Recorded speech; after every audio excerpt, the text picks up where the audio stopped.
আর বিয়ে বাড়ি পৌঁছে আমি সবার সঙ্গে দেখা করে নিয়েছিলাম প্রথমে, তারপর ফ্রেশ হয়ে চা খেয়ে নিয়েছিলাম। আর এইখানে দেখো যে ওরা নাকি দুলাভাইকে মালা পরাবে, তাই ওরা একটা গান মুখস্থ করছিল আর কি। তাই এখানে ওরা মুখস্থ করছিল কয়েকজন মিলে বেশ। আর এইদিকে আমি ছোট্ট বনুকে আটা দিয়ে স্টার বানিয়ে দিয়েছিলাম। কি বানাচ্ছ ওগুলো? হ্যাঁ, কি এটা? মোমো? মোমো এটা? তারপর আমি চলে গেছিলাম ছাদে, আর ছাদে গিয়ে দেখি যে রাত হয়ে গেছে। মানে রুমে ছিলাম তো বুঝতে পারিনি যে রাত হয়েছে কি হয়নি, কিন্তু ছাদে গিয়ে দেখি যে সত্যি সত্যি রাত হয়ে গেছে। আর ছাদ থেকে নেমে দেখি যে থুবড়োর জন্য সব কিছু সাজানো হচ্ছিলো, আর আমাকে এখানে একটা পায়েসের ওপর নাম লিখতে হয়েছিল, মানে নাম না, অক্ষর ফার্স্ট লেটার। তো আমি এখানে ওটাই করছিলাম আর কি। ফাইনালি থালাটা কমপ্লিট হয়ে গেছিলো। দেখো থালাটা কত সুন্দর লাগছে। আর এখানে সবাইকে হলুদ লাগানো শুরু হয়ে গেছে। এই দেখো ছোট্ট ভাইকে কী করেছে। আর আমাকে তো 3বার হলুদ লাগিয়েছে, কি বলবো। তারপর সব কিছু রেডি হওয়ার পর আমরা বউকে নিয়ে চলে যাচ্ছিলাম থুবড়োতে বসাতে।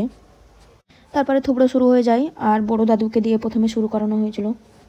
আর এইখানে দেখো আগে মুখটাকে গামছাতে বেঁধে রেখেছিল, মানে আগে প্রথমে টাকা দিতে হবে থুবড়ো খাওয়ানোর আগে। তো ওদের যদি মন মতন পছন্দ হয় টাকা, তো তারপরেই মানে মুখটা খুলবে। তাই এখানে ওই নিয়মটাই হচ্ছিলো আর কি। তারপরে ফাইনালি দাদু খাওয়াতে যাচ্ছিলো, কিন্তু কাকিগুলো বলে যে আমাদের টাকা পছন্দ হয়নি, আরও লাগবে, তাই এখানে মুখটা খুলছিল না কিন্তু।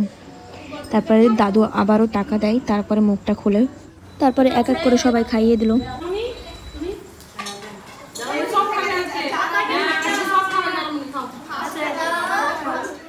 তারপর আমি সবার লাস্টে চলে গেছিলাম খাওয়ানোর জন্য। আর গিয়ে আমি ওকে জিজ্ঞেস করি যে কী খাবি বল। ও বলে তুই যেটা খাইয়ে দিবি সেটাই খাবো। আর আমি বললাম যে ঠিক আছে, তাহলে তোর শুভ দিনগুলো যেন মিষ্টি মুখ দিয়েই শুরু হোক। তাই আমি ওকে মানে পায়েস খাওয়ালাম প্রথমে, তারপরে ছোট ভাইও খাইয়ে দিল। তারপরে আমি খেতে চলে গিয়েছিলাম। তারপর আমি রুমে গিয়ে দেখি আমার মুখটা যে এই অবস্থা, মানে পুরো হলুদে ভর্তি। একবার না 3-3বার হলুদ লাগিয়েছে। যাই হোক, তো হাত মুখ ধুয়েছিলাম তবুও হলুদটা ওঠেনি।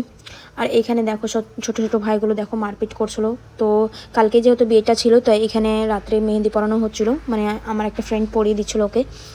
সো গাইজ, আজকের ব্লগ এখানে শেষ করছি। পরে ভিডিওতে আবারও দেখা হবে। ততক্ষণ তোমরা ভালো থেকো, সুস্থ থেকো, টাটা।